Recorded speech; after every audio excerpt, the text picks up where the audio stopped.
Plaster City, and it's spicy. It's supposed to be 104 today, so we're gonna make sure all cooling systems are a go. This is gonna be our 2025 race car. It's a Dougmatag chassis that he cut out and slapped together after I provided him the bare bones of cutting and sandblasting a stock Pro R chassis. There's not much of it that's stock that is left on it. However, she's unique in her own way. Outfitting this has consumed me for the last year and a half with a crazy schedule. Well, let's check it out and show you guys some of these badass components that are on it before we go and put her to the test and do some shock tuning with King Shocks. Sweet. From front to back, we'll start off with, you know, the front bumper. Baja Designs XL80s on it with the ambers. Super badass. X-Travel suspension. Front, rear diffs and transmission are all done up by Weddle. Jason's cruising up in here. We're gonna get some badass photos and some video soon to come. The new plastics are 2025 plastics and headlights. Looks amazing. This body is sleek and next level. You can see how much wider. So this panel is normally about 4 inches. Now we're at about, I think, 17 inches. So the chassis is at least 13 inches wider versus a stock, give or take, judging by, you know, the plastics. King Shocks, these are the IBPs. These are custom made for the Pro R to work alongside of the X-Travel suspension. We're running the Gladiator X-Comp AT-ATRs. These are like an all-terrain tire, desert tire, 35 inches tall on some Method bead grip wheels, and everything's been custom powder coated by Swift Powder. Custom, not really custom because you guys can get it too, but it is a color that we've used a lot. Carbon fiber, all the panels were made and then sent to Jason McNeil over at Fiberworks, and they carbon fibered a lot of this car, which is super awesome. We're running the Alpha UTV seats and the Shreddy PRP 5.2 SFI harness, Shreddy PRP steering wheel. We have a huge Pyrotech fuel cell on the inside that holds 34 gallons. A lot of stock instrumentation stuff in here just because it works and it gives us what we need, as well as an AIM dash to give us other readouts from the diffs, the belt temp, etc. Mob Armor enclosure is going to hold our iPad. That's their new enclosure, which is super rad. So we're going to run lead nav off of our iPad using that. Rugged radios for intercom and our radio. Pumper, CBR radiator, Baja Designs rear light. It also has task lights, underglow work lights on it. Again, the rear King IBP shocks, badass, super rad. Moving towards the rear, we have RPM exhaust manifold tied into a MagnaFlow exhaust, and it's freaking spicy. It sounds legit. PRP limit straps, PRP window nets, as well as ZRP tie rod or rear tie rods, and their toe link using all FK rod ends and uniballs. Spare tire, AGM jack. This is held down with the speed strap Y strap. We got some other goodies that TPR Racing did with the hubs, Wilwood pedals, and some other components for the braking.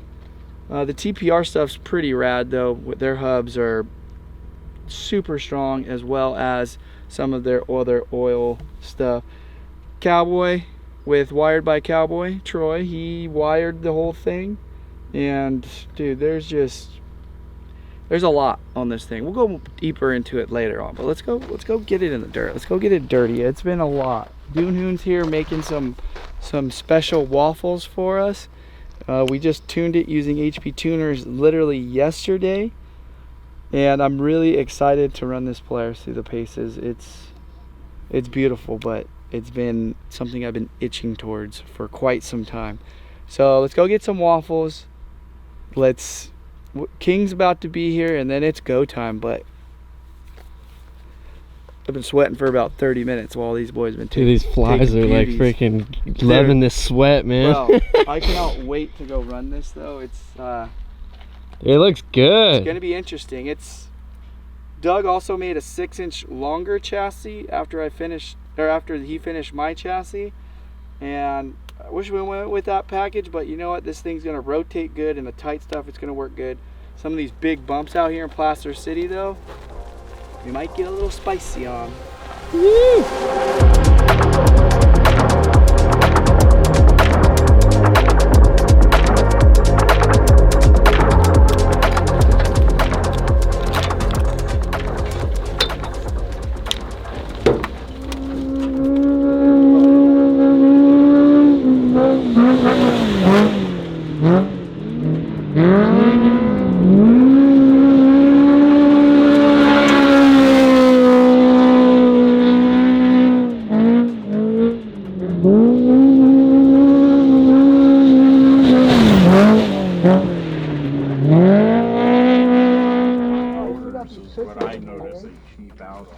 Yeah, the front slotted ones get cracks in them. The rotors are like, Yeah. to me the rotors are cheap when I buy them. When I buy these things, the rotors are like, Yeah. they're okay for play, but they're really not good enough for racing. You know, How was it, Blake? What's up, dude? How was it? Low grade of steel for it. So far, so good. You know what I mean? Just making a quick couple adjustments after looking over the whole car. Only ran it for 7-8 minutes maybe max, and then it's good to do a visual on all that stuff after stretching her legs a little bit, making sure everything's tight and right before getting back out there to continue on. Sweet. How'd it feel? It's good. It's not far off from where I'd like it to be. Little bit of shock adjustment and just keep progressing it. But it felt good. It's weird being in a passenger seat. It's weird being in a different RZR, but I like the Doug chassis that it's wider. Feels like the car's lower, but it's not. So the corners feel a little better than what I'm normally used to because I sit higher in mine. But it felt good right off the bat. I mean, for building a car and not having any issues in the first go out for the moment, all is good. We're gonna improve. Sweet.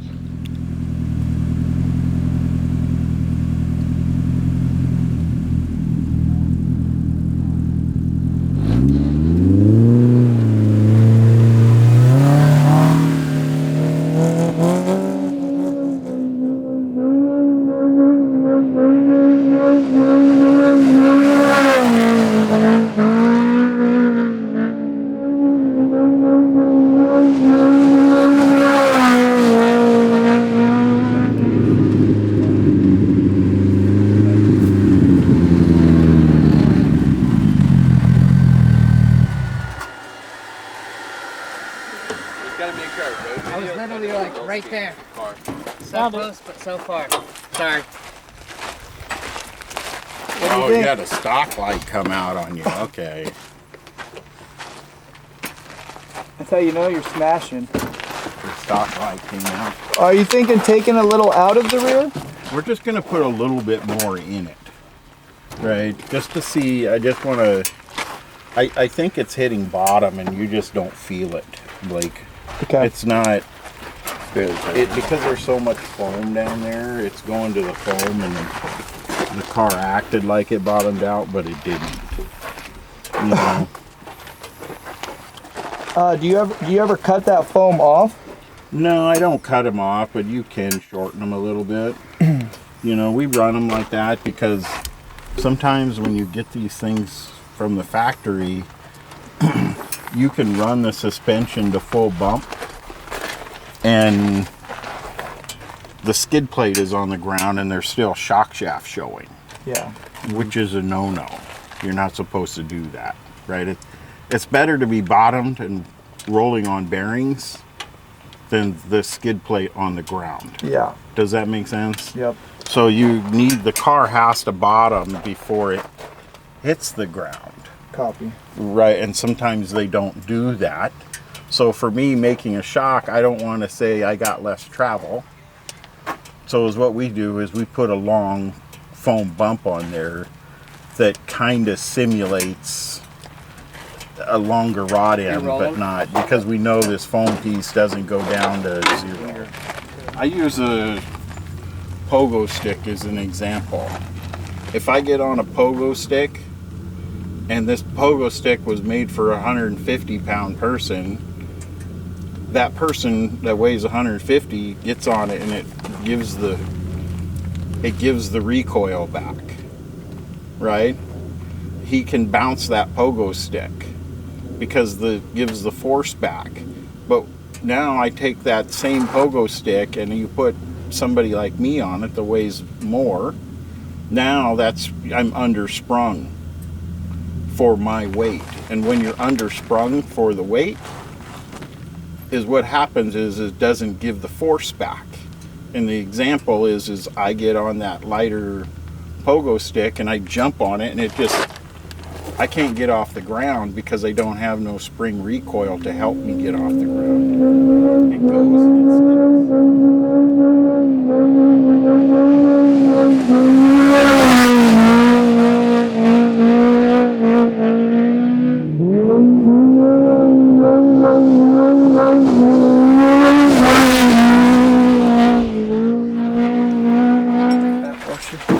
What are you doing?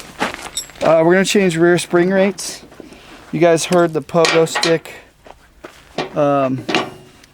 reference that Brett made earlier, and so essentially what it feels like is it doesn't have quite enough spring, and we don't want to add preload, because if you add preload, that changes the ride height, and then if you add more and more crossover, you run into a potential coil bind. And this will give us a little bit more range of adjustment and help hold the rear end up with some of the big holes. When you hit the big holes and you bottom out, once you bottom out, it's going to send the shock load up through the back of the car to make it kick. And what we're trying to avoid is that kick, to where when you hit those harsher, faster ones, when it has the high speed impact, it blows through it. Even though it hits the bump zone and it's still controllable, we're going to try to slow that down essentially, I think, right? On the deep up travel, yeah. Yeah, there you go.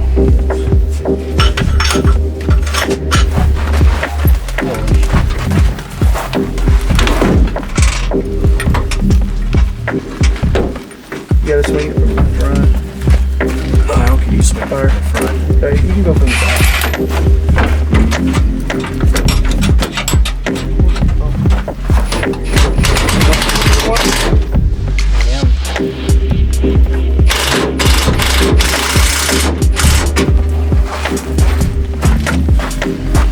It's tight because I put that little weld. Go in front. God damn.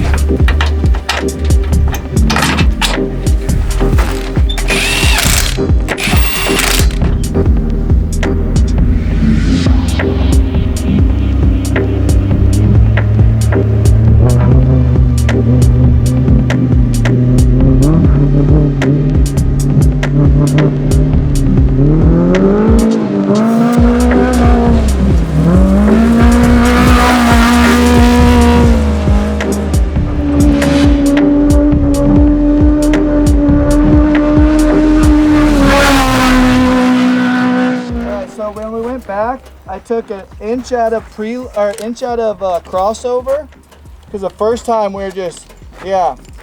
But right now with where it's at, even the inch of preload out of it, you can feel all the small stuff and the harshness through the back of your seat more because of the heavier spring. At higher speed, it does feel like it absorbs it more, but say at lower speed through some of the stuff, you can feel the harshness of the stiffer spring. And if the weight's only gonna, drop, but if you get shock fade, it's like, how long does it take for shock fade to where you can use the spring to help with the faded shock?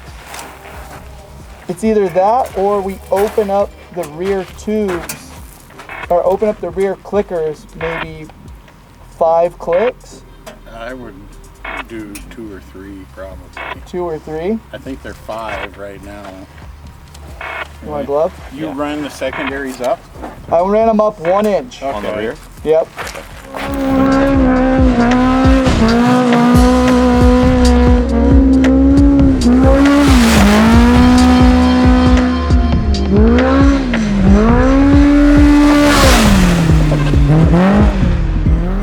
success. I feel like we did everything we needed to do, get some miles, get comfortable with the car, find a couple of different setups to where we can come back out here and start really fine tuning it in. But we know that everything works. There's a couple changes that we're gonna make, and just come out here and lay some miles down. Mr. Brett King, freaking legendary shock extraordinaire, came out. This was his first time actually getting to see the car work, since all of it was actually for all of us. But what'd you think of this this Pro R today? It worked surprisingly well right out of the box. You know what I mean? But with a little tuning, a few hours of some adjustments and stuff, the thing's up to race speed. You know what I mean? We continued to get better all through the day, and when we're out, he was pretty much full throttle through some huge bumps, and it's pretty impressive. There no longer are these things golf carts anymore. They're fast race cars. It's unbelievable what they'll do. Absolutely, and Harry has a race car as well. It works pretty dang good. How would you compare and contrast the two? I mean, just chassis-wise, this feels better when you go into corners and stuff like that. I know you're not actually changing much of the chassis, it's just wider and a little lower platform, but little lower CG of how it sits, it corners better. It just felt stable, especially as we kept dialing in the suspension more and more. We got to a point where the thing drove really flat, and I felt comfortable sitting in the passenger seat, and I don't like passenger seats, but I'll do it with you, and it felt good today. That's what I was getting at. Yeah. I knew he was going to say something like, I'm not a good passenger, but today, you know, we progressed. And testing is all about taking baby steps, getting some miles, getting comfortable. If you guys come out to the desert with a fresh build or adjust, like make changes to your vehicles, make sure you take the precautionary steps. Luckily, we had an ace in our pocket today with Brett to basically accelerate that program and get that comfortability there. Next time, 10-20 mile loops, really fine tune it, and then we're going racing. Our first race will probably be King of the Hammers, so if you guys watch this, we appreciate it. If you guys need any shocks, hit up my boy Michael Cox over at the Bronco Factory, aka Factory BS now. Those guys can get you dialed in with the quickness. I think he's like your #1 dealer, right? He does pretty good. Mike's a super nice guy, and his service is second to none, so we do whatever we can do to help Mike. These guys are awesome. Hopefully we see these King shocks on the podium at King of the Hammers. Until then, enjoy some of these bangers. Phew. Sweet. On 3, say Thresher. 1, 2, 3. Waffle dick.